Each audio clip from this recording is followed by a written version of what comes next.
жоқпын, мен қашып жатқан жоқпын еш жаққа. Бірақ не ұрады екенсіз? үнемі ұрсам, өзінің тілінен, өзінің тірлігінен, өзінің кәсібінен әйел еркекке сыйластықпен қарау керек.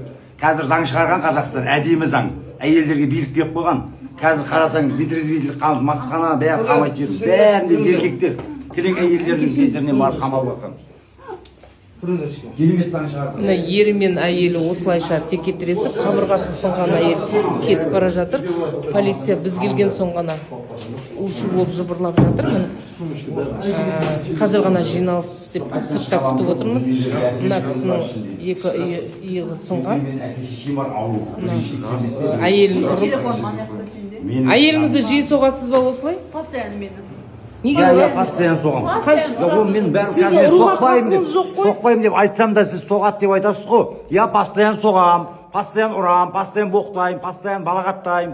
Өйткені өзінің тіршіліктеріне байланысты. Сіз сияқты, сіз керемет әйел шығарсыз. Ол керемет емес. Болады ғой. Олмайды, айтқанға түсінбейді. Жаймен айтып көргенмін, қаттырақта айтып көргенмін. Болмайды. Сосын болмаған соң қол жұмсауға тура келеді. Любой еркек солай жасайды. Ат жөнім Қанағат Тастемірлі Күлмәшевпін. Мен әлеуметтік желіге жариялаймын. Жариялай беріп, маған похуй екен.